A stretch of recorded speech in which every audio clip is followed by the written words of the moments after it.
Hello, ESPN NBA reporter Tim Bontemps here, breaking down the top 10 storylines from the 2021 calendar year in basketball.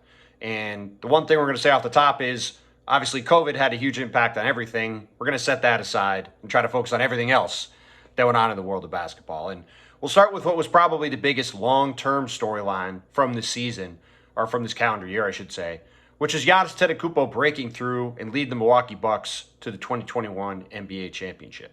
Being at Game 6 in Milwaukee, seeing Giannis go for 50 points, including going 17 for 19 from the foul line in that pivotal Game 6, completely taking over the game in the second half, turning it on its head, obliterating Phoenix, which led at halftime, looked for a minute like they might be able to force that series to go back to a Game 7 in Phoenix, and the Suns had a chance to win their first championship in doing so. And instead, Giannis comes out, has his forever moment, his Neo moment, as my colleague Brian Windhorst likes to call it, when the game kind of slows down for these all-time great players and you kind of see everything come together like it did for LeBron James in 2012 in Game 6 in Boston.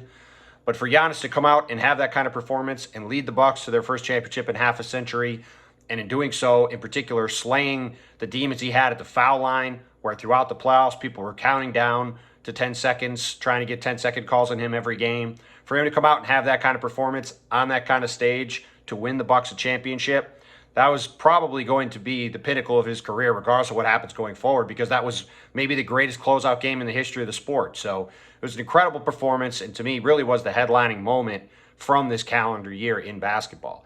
Now, one of the guys he knocked off on the way to win that championship was Kevin Durant, who was sort of the other guy, in my opinion, that over the course of this year really had a massive impact on the sport. And it begins with the fact that he had, in my opinion, or has had so far, the greatest comeback from an Achilles tear in the history of basketball. That's an injury that, as few as 4 or 5 years ago, was seen as basically a career killer for guys. And not only has Kevin come back from it, he's come back to be basically the exact same guy he was before.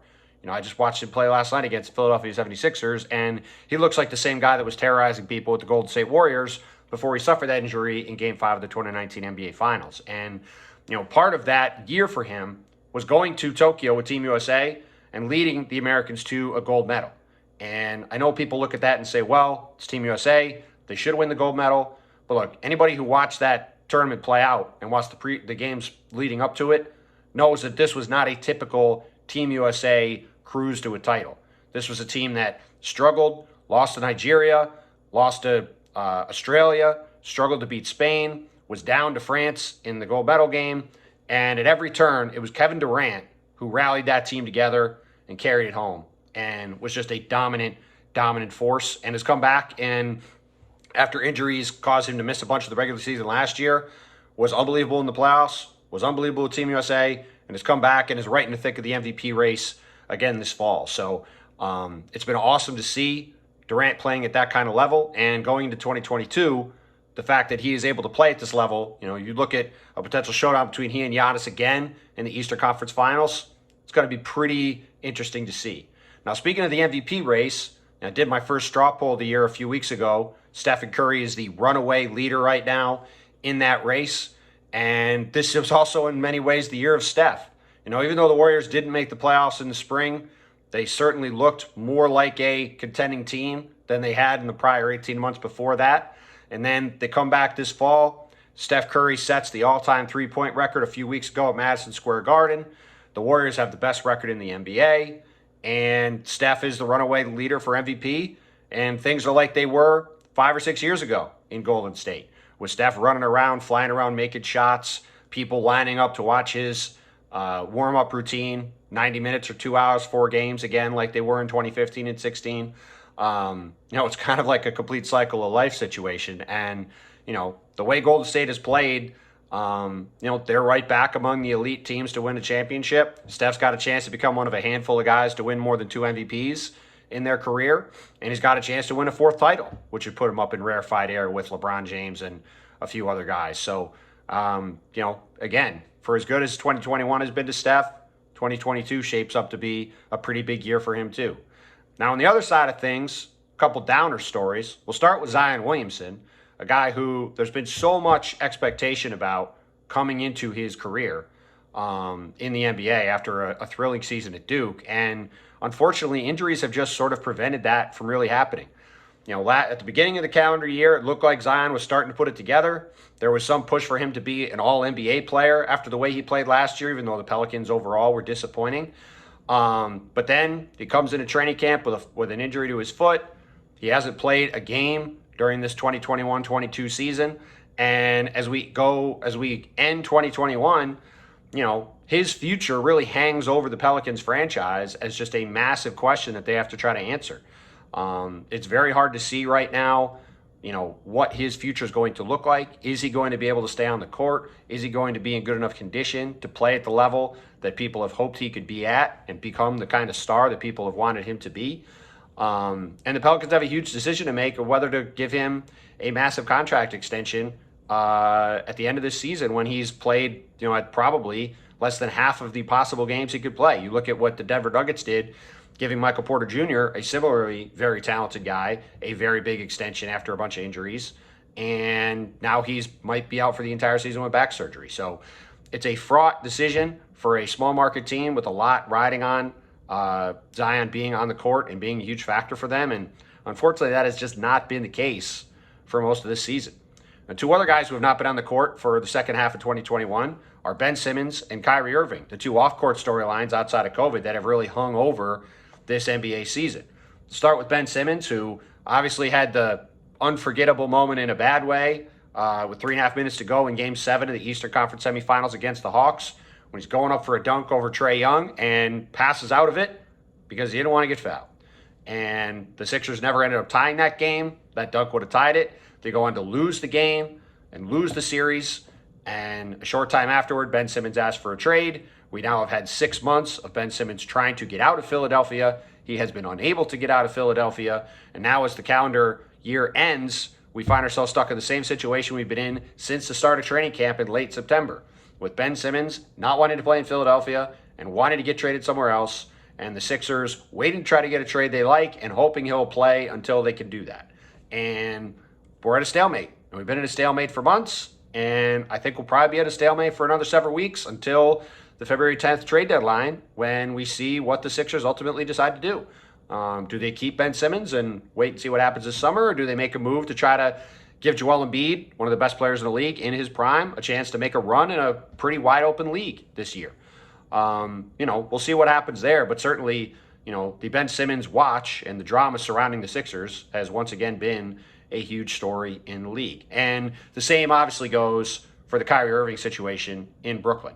Ironically, as I said earlier, I watched these two teams play last night, and earlier this week, Kyrie Irving declares that he's going to come back, and I shouldn't say he declared, earlier this month, the Nets said, we're going to have Kyrie Irving, who he originally said was not going to play unless he was willing to get vaccinated, have him come back and be part of our team and only play in road games, which is frankly a completely unprecedented situation, and something that, the Nets are going to have to try to navigate over the next couple of months, which will be truly fascinating to see how that goes. But, look, when Kyrie Irving and Kevin Durant came together with the Nets in 2019, it was a really signature moment for that franchise to have two of the biggest stars in the league choose to come play for their team. And they've only played a handful of games together since then. Kevin Durant missed the entire 2019-20 season. Kyrie and Durant both had injuries and missed chunks of the 2020-21 season. Then Kyrie got hurt during the playoffs. And now Kyrie has not played this season up until now. So, these are two teams in the Nets and Sixers who were hoping to be battling for the top seeds in the Eastern Conference. And while the Nets have been really good and the Sixers have slipped a little bit, the biggest story around both of these teams has been about guys who aren't on the court, which is obviously not an ideal situation. Now, we've talked a lot about these teams in the East, the Bucks, the Nets, the Sixers, and it's a sign of the fact that the Eastern Conference has risen up in a way it hasn't in a generation to be significantly better than the Western Conference, which has been a huge storyline of the second half of this 2021 year. You go down the standings, and it used to be you'd get down to 6th or 7th or 8th in the East, and these teams wouldn't make the playoffs in the West. That has completely been turned on its head, where now you have teams that aren't in the play-in tournament in the East right now that are pretty good teams. Teams like Atlanta, Toronto, Boston, they're all tied for 10th in the Eastern Conference right now. And you look out West, and there's a bunch of bad teams that are going to probably have a shot to make the playoffs. because it's hard to come up with 8 good teams. And we've seen that whole situation completely flip around in a way that people have been waiting to happen for years. People have been calling for well over a decade for, we got to just have the playoffs be 1-16. There's too many good teams in the West. We need to get these bad East teams out of the playoffs.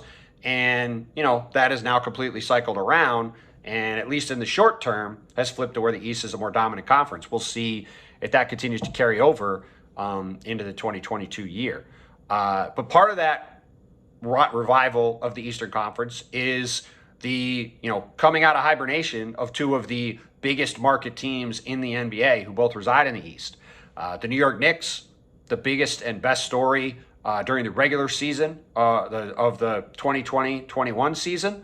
As they finished with the 4th seed in the Eastern Conference, Julius Randle was a well-deserving Most Improved Player candidate, winning that award. Tom Thibodeau was named Coach of the Year, and the Knicks went on to lose to the Atlanta Hawks in the playoffs. Now, in the second half of the year, the Chicago Bulls come in, are the dominant storyline of this 2021-22 season, have been one of the best teams in the league, have completely stunned me. I was a pessimist about the Bulls coming into the season. I did not think they'd be able to guard well enough to be a successful team. That has been completely wrong. The Bulls have been a stunningly good defensive team. Alex Caruso and Lonzo Ball have been massive upgrades for them. And DeMar DeRozan's playing like an MVP candidate alongside Zach LaVine and Nick Vucevic. So, we will see if the Bulls are able to have a better playoff run than the Knicks did last year. But, if you're looking at the overall health of the league, having the New York Knicks be good, having the Chicago Bulls be good is certainly a good thing for the NBA. And, this Bulls team in particular is super fun. And we'll see if they can carry this momentum over into 2022 in a way the Knicks have not been able to do over this first half of the 21 of this coming season after their really strong play last year. It's been a pretty rough couple of months for them. They've had some drama with Kemba Walker. They've had a bunch of injuries. They're now sitting in 9th place in the Eastern Conference. But that being said, they've still made strides forward from where they were a couple of years ago. And finally, I think we should wrap up with the guy who won the MVP award in 2021, Nikola Jokic. One of the truly most unique players we've seen in the NBA ever, frankly, but certainly in a long time, as a 7-footer with his unbelievable passing ability. Not only does he come out and win the MVP award in dominant fashion last season, ended up, well-deserving runaway winner of that award after leading Denver, to a top record in the Western Conference, despite the fact that they lost Jamal Murray late in the regular season with an injury. But he's come back this fall and put together an unbelievable statistical season to the point where his PER is hovering around 35, which would shatter the prior record, which I think was 31 something.